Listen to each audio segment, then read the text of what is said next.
Hello guys, मैं वीरेंद्र कुमार, ज्ञान ज्योति ITI college Churu student. आज हम बात करेंगे उन महत्वपूर्ण 50 क्वेश्चनों की जो हमारी परीक्षा की दृष्टि से बहुत महत्वपूर्ण होते हैं। गाइज, वीडियो को देखना बिल्कुल ना भूलें और कंटिन्यू देखते रहें। गाइज, हम थ्योरी के सबसे पहले क्वेश्चन की बात करते हैं कि नंबर 1, नियंत्रण स्विच बोर्ड की परस से ऊंचाई कितनी होनी चाहिए तथा यह प्रवेश द्वार के किस ओर लगाया जाता है। तो गाइज, इसका आंसर होगा कि 1.3 मीटर तो इसकी ऊंचाई होती है और यह प्रवेश द्वार के बाईं ओर लगाया जाता है। ओके गाइज, अगला क्वेश्चन होगा, छत के पंखों के ब्लेड तथा परस के बीच न्यूनतम और अधिकतम अंतर रखा जाता है। अधिकतम अंतर कितना रखा जाता है। तो गाइज, क्वेश्चन की लैंग्वेज कैसी भी हो सकती है। आपको पूछा गया है कि जो छत का पंखा है उसके ब्लेड और परस के बीच की दूरी कितनी होती है। तो गाइज, न्यूनतम होती है 2.4 मीटर तथा अधिकतम 3 मीटर होती है, यानी 3.0 मीटर। ओके गाइज, हमारा अगला और तीसरा क्वेश्चन होगा, सभी प्रकार की लाइट की परस से ऊंचाई होनी चाहिए। तो गाइज, यह ऊंचाई है वो 2.25 मीटर होती है, यानी गाइज हम अगर बात करें तो ऐसे कह सकते हैं 2.25 मीटर। ओके गाइज, हमारा अगला और नेक्स्ट क्वेश्चन होगा, लाइट एंड फैन उपपरिपथ में अधिकतम कितना लोड लगाया जाना चाहिए। तो गाइज, इसमें अधिकतम 5 एम्पियर लोड लगाया जाना चाहिए। ओके गाइज, हमारा अगला क्वेश्चन होगा क्वेश्चन नंबर 5, पावर उपपरिपथ में किस रेटिंग का सॉकेट स्थापित करना चाहिए। तो गाइज, इसका आंसर होगा 15 एम्पियर 240 वोल्ट की रेटिंग का सॉकेट है वो स्थापित करना चाहिए। गाइज, हमारा अगला और नेक्स्ट क्वेश्चन होगा क्वेश्चन नंबर 6, इंडियन इलेक्ट्रिसिटी नियम 85 के अंतर्गत सिरोपरी लाइन में 2 पोल के बीच की दूरी रखी जाती है। तो गाइज, इंडियन इलेक्ट्रिसिटी नियम 85 के अंतर्गत यह दूरी 67 मीटर यानी 220 फुट रखी जाती है। ओके गाइज, हमारा अगला और नेक्स्ट क्वेश्चन होगा कि सबसे अच्छा चालक होता है। ओके गाइज, आपने पहले भी पढ़ रखा है और ये क्वेश्चन हम बार बार पढ़ते हैं और ये परीक्षा की दृष्टि से बहुत महत्वपूर्ण क्वेश्चन है। तो सबसे अच्छा चालक चांदी होता है, लेकिन गाइज अगर आपके ऑप्शन में चांदी नहीं दिया हुआ हो तो आपका दूसरा आंसर तांबा होगा। अगला क्वेश्चन है, सबसे अच्छा अचालक होता है। यहाँ पदार्थ नहीं पूछा है, यहाँ पूछा है सबसे अच्छा अचालक होता है। तो सबसे अच्छा अचालक होता है शुष्क हवा। सबसे अच्छा अचालक कौन सा होता है? शुष्क हवा। ओके गाइज, हमारा अगला और नेक्स्ट क्वेश्चन होगा कि सबसे अच्छा अचालक पदार्थ होता है। सबसे अच्छा अचालक पदार्थ होता है। क्वेश्चन नंबर 9 का आंसर होगा वल्केनाइड रबर। गाइज, आपके ऑप्शन में वल्केनाइड इंडियन रबर भी आ सकता है। तो गाइज, इसका आंसर होगा वल्केनाइड रबर। ओके गाइज, हमारा नेक्स्ट और अगला क्वेश्चन होगा कि जर्मन सिल्वर किन किन का मिश्रण होता है। जर्मन सिल्वर किन किन का मिश्रण होता है। तो गाइज, इसका आंसर होगा 60% तांबा, 15% निकेल एवं 25% जस्ता। इन तीनों चीज़ों का मिश्रण होता है जर्मन सिल्वर। गाइज, यही वो है जिसको नकली चांदी बोला जाता है। कई बोलते हैं ना गोटा चांदी, तो यही वो है जर्मन सिल्वर। हमारा अगला और नेक्स्ट क्वेश्चन है, यूरेका किन किन धातुओं का कितना कितना मिश्रण होता है। तो गाइज, धातु तो हैं तांबा और निकेल, और मिश्रण कितना कितना है 60% तांबा और 40% निकेल। 60% तांबा और 40% निकेल से बनी मिश्र धातु को यूरेका कहते हैं। ओके गाइज, हमारा अगला और नेक्स्ट क्वेश्चन होगा, नाइक्रोम में मिश्रण धातुओं को किस अनुपात में मिलाया जाता है। यानी नाइक्रोम जो धातु तैयार करते हैं वो किन किन का मिश्रण होता है। तो nichrome guys nickel plus chromium का मिश्रण होता है, जिसमें निकेल 80% होता है और क्रोमियम 20% होता है। 20% क्रोमियम और 80% निकेल से बनी मिश्र धातु को नाइक्रोम धातु कहते हैं। ओके गाइज, हमारा अगला और नेक्स्ट क्वेश्चन होगा, उच्च गलनांक व कठोर धातु कौन सी है। उच्च गलनांक व कठोर धातु कौन सी है। तो गाइज इसका आंसर होगा टंगस्टन। टंगस्टन है वो एक उच्च गलनांक वाली कठोर धातु होती है। ओके गाइज, हमारा अगला और नेक्स्ट क्वेश्चन होगा, गाइज मैं आपको बता देना चाहता हूं कि ये हमारे सिंगल लाइन क्वेश्चन है, वन लाइन क्वेश्चन, जो परीक्षा की दृष्टि से बहुत महत्वपूर्ण क्वेश्चन है। तो आप इनको देखना बिल्कुल ना भूलें। गाइज ये आपका एक तरीके से रिवीजन हो रहा है, आप इनको जरूर याद रखें। ओके गाइज, हमारा नेक्स्ट क्वेश्चन है, मैग्नीन किन किन मिश्र धातुओं से बनी होती है।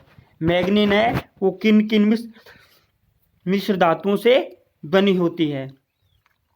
तो गाइज इसका आंसर होगा 84% तांबा, 12% मैग्नीज तथा 4% निकेल से बनी मिश्र धातु मैग्नीन धातु कहलाती है। तो आपको ध्यान में रखना है 84 तांबा, 12% मैग्नीन और 4% निकेल।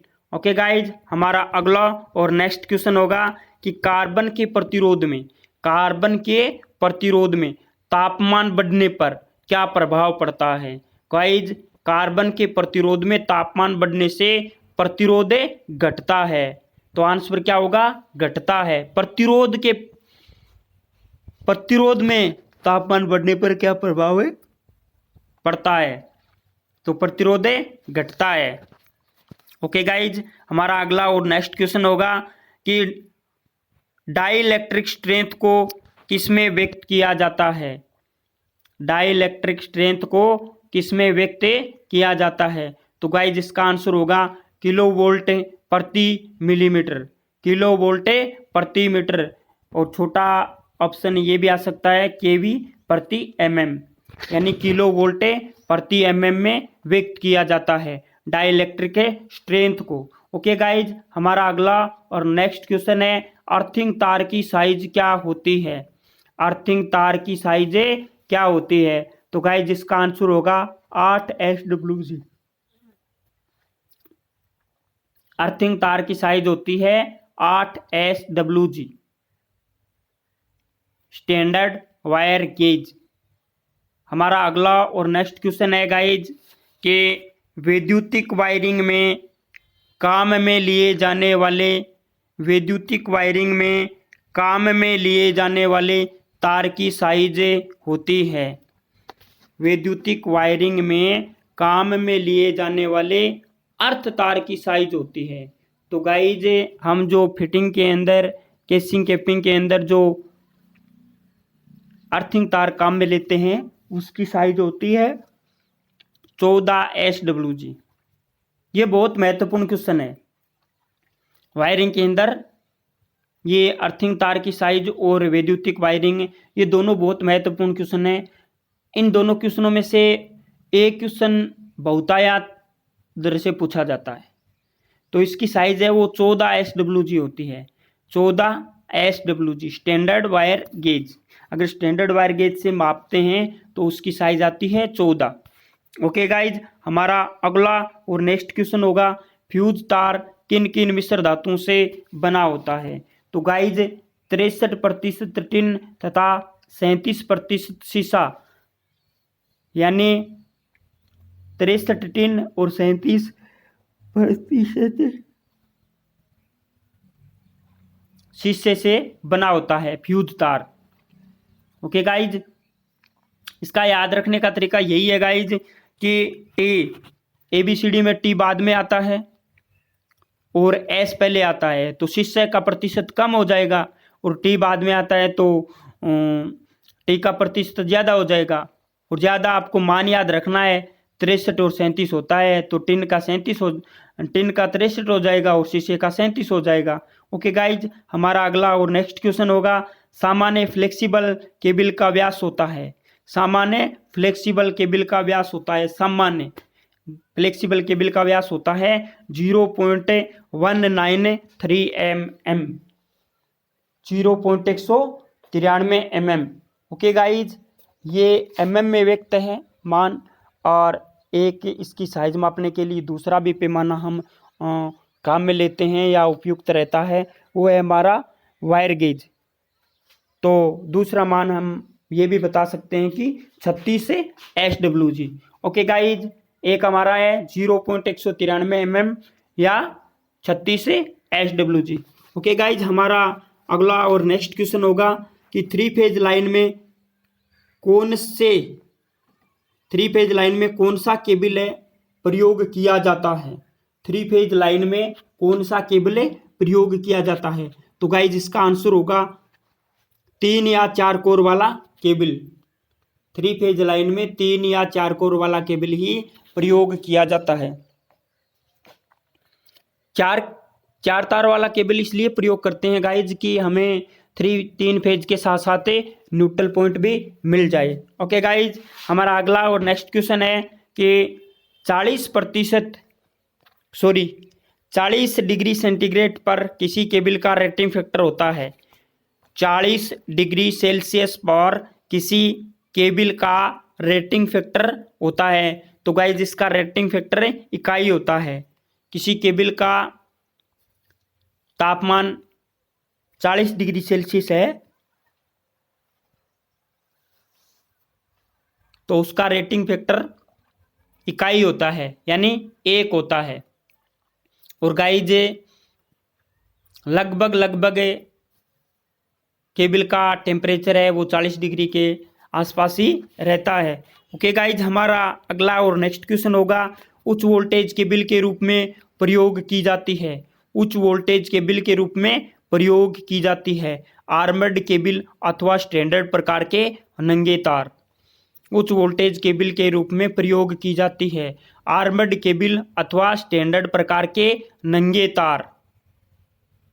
ओके गाइज, उच्च वोल्टेज केबल के रूप में कौन सी केबल प्रयोग की जाती है? आर्मर्ड केबल अथवा स्टैंडर्ड प्रकार के नंगे तार। ओके गाइज, हमारा अगला और नेक्स्ट क्वेश्चन होगा, 7/20 केबल का अर्थ है। किसी केबल के ऊपर लिखा हुआ है 7/20 और वो केबल है, तो 7/20 केबल का अर्थ होगा 20 SWG के 7 तार। 20 SWG के 7 तार। ओके गाइज, हमारा अगला नेक्स्ट और अगला क्वेश्चन होगा, बस बार में प्रयोग की जाने वाली धातु है। बस बार में प्रयोग की जाने वाली धातु है, तो गाइज इसका आंसर होगा, बस बार में प्रयोग की जाने वाली धातु हमारी है कठोर खिंचा तांबा। कठोर खिंचा तांबा। ओके गाइज, हमारा अगला और नेक्स्ट क्वेश्चन होगा, केबल के सिरों पर लग कसने के लिए, केबल के सिरों पर लग कसने के लिए किस औजार का प्रयोग किया जाता है? तो गाइज हमारे इस 26 नंबर क्वेश्चन का आंसर होगा क्रिम्पिंग टूल प्लायर। केबल के सिरों पर लग कसने के लिए किस औजार का प्रयोग किया जाता है? तो गाइज इसका आंसर होगा क्रिम्पिंग टूल प्लायर। कौन सा प्लायर है? क्रिम्पिंग टूल प्लायर, जिसमें केबल के सिरों पर क्रिम्प किया जाता है लग को। ओके गाइज, हमारा अगला और नेक्स्ट क्वेश्चन होगा, और गाइज इसमें आपको 3 क्वेश्चन एक साथ मिल रहे हैं, जिसमें पूछा गया है फेज, न्यूट्रल व अर्थ तार का रंग कैसा होता है। ये गाइज 3 क्वेश्चन है, इनमें से एक क्वेश्चन 100% आता है, या तो फेज तार का, या न्यूट्रल का, या अर्थ का कलर पूछता है। तो गाइज हमेशा फेज तार का रंग है वो है लाल होता है। क्या होता है? लाल। और न्यूट्रल तार का रंग ब्लैक होता है गाइज। मैंने यहाँ पे नीला और ब्लैक दोनों दिया है क्योंकि जो 3 फेज की केबलें होती हैं उनमें कई बार नीले तार का उपयोग भी किया जाता है। तो कई बुक्स में या कई बोर्ड के जो एग्ज़ाम होते हैं वो नीले को मानते हैं, लेकिन बेसिकली ब्लैक होता है। अगर आपके पास ऑप्शन आएंगे तो ऑप्शन में दोनों नहीं आएंगे, नीला और ब्लैक दोनों नहीं आएंगे, या तो नीला आएगा या ब्लैक आएगा। ओके गाइज, हमारा अगला अर्थ तार का रंग। तो अर्थ वायर का रंग है, यानी अर्थ का रंग हमेशा हरा होता है।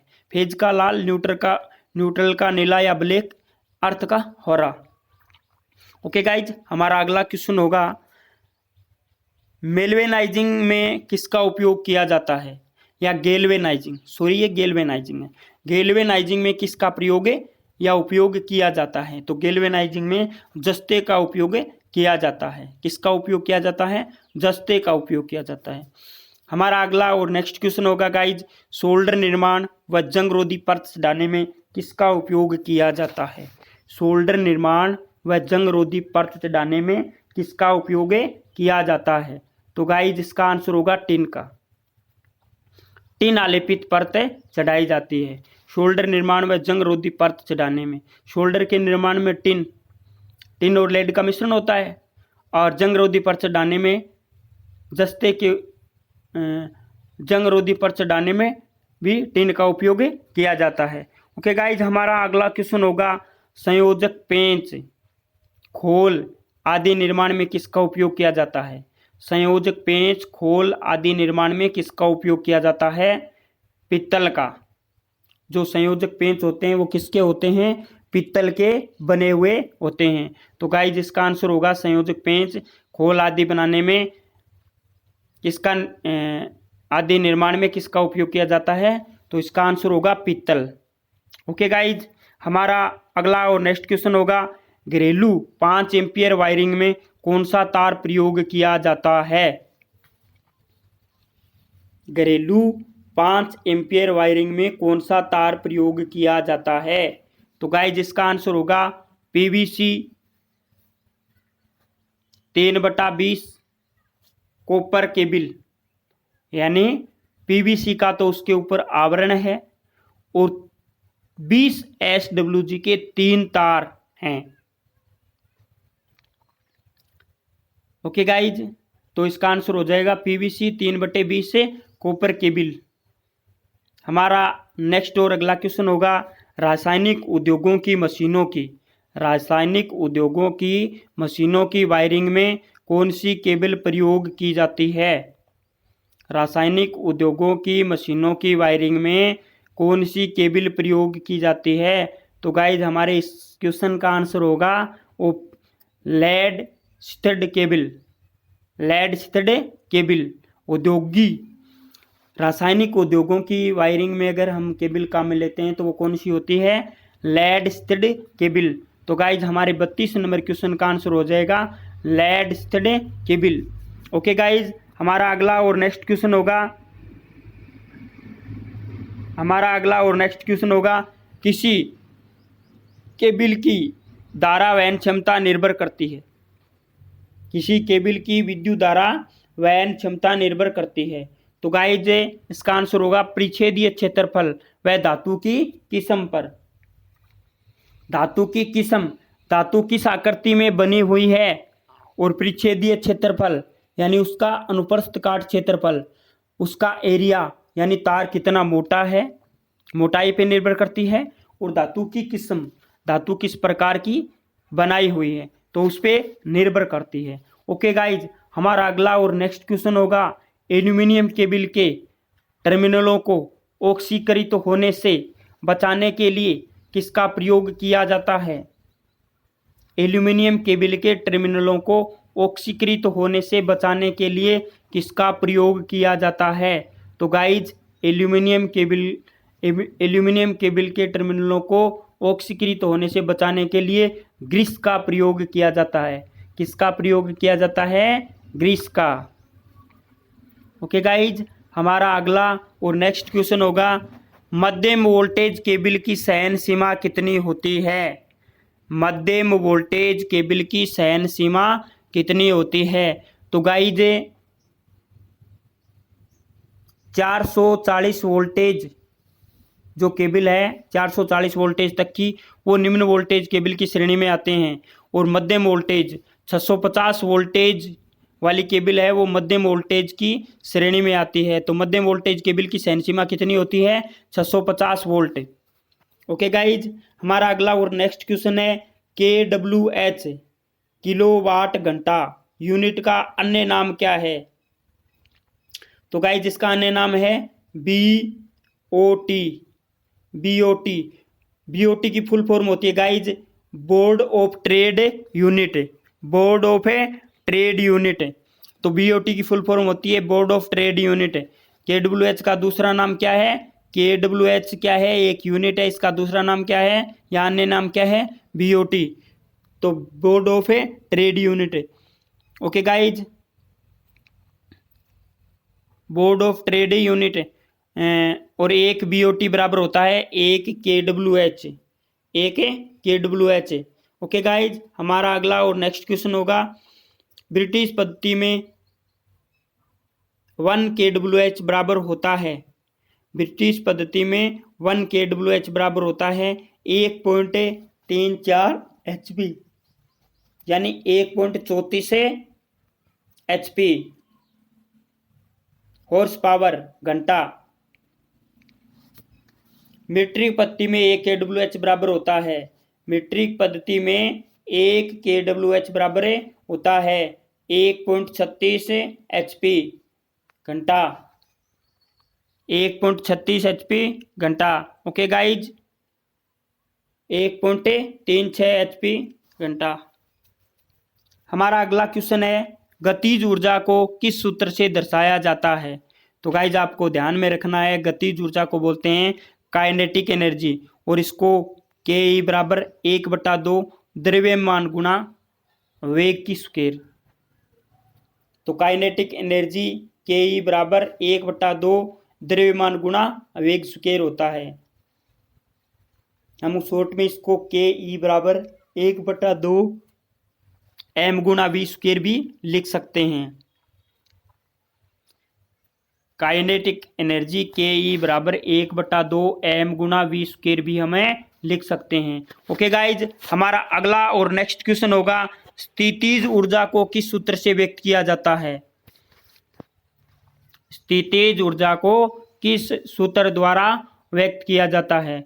तो गाइज इसका आंसर होगा, स्थितिज ऊर्जा बराबर द्रव्यमान गुणा गुरुत्वीय त्वरण गुणा ऊंचाई।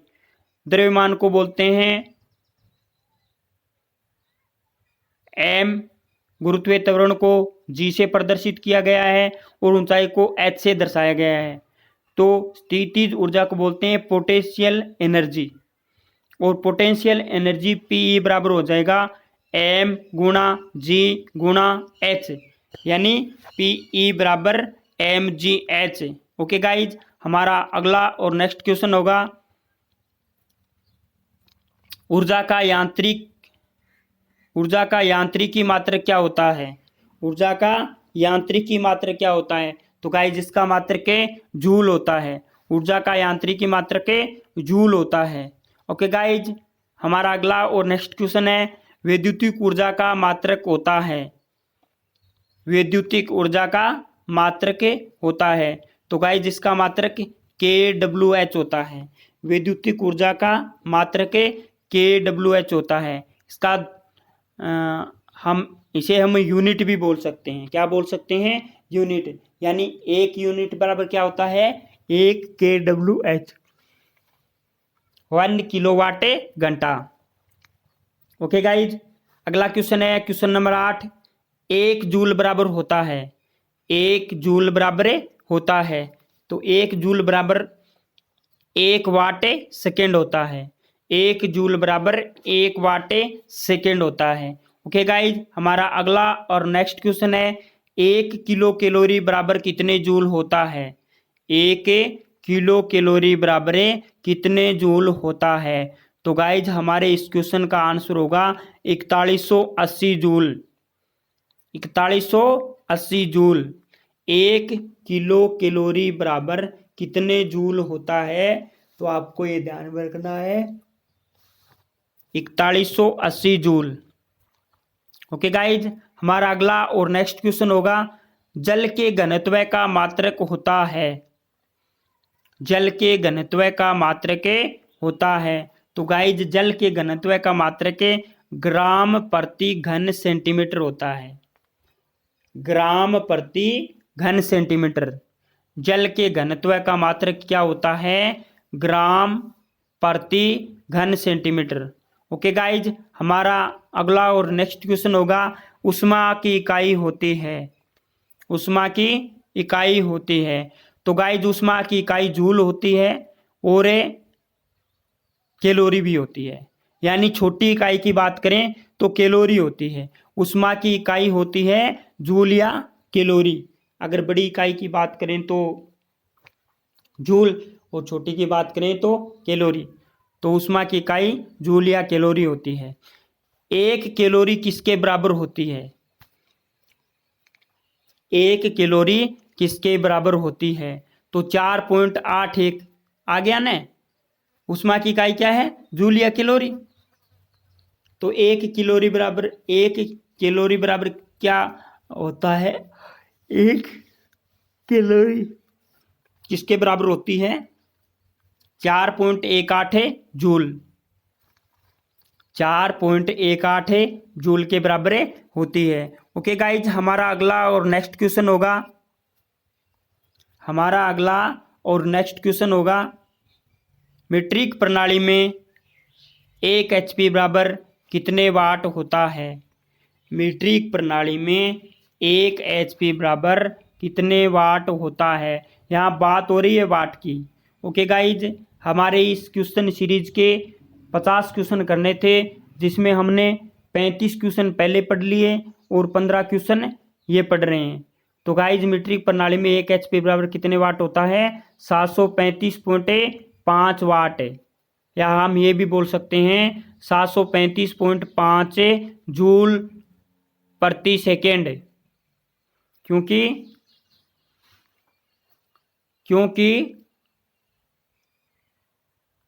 पावर का मात्रक है, शक्ति का अन्य मात्रक क्या है? जूल प्रति सेकेंड भी है और शक्ति का मात्रक वाट भी है।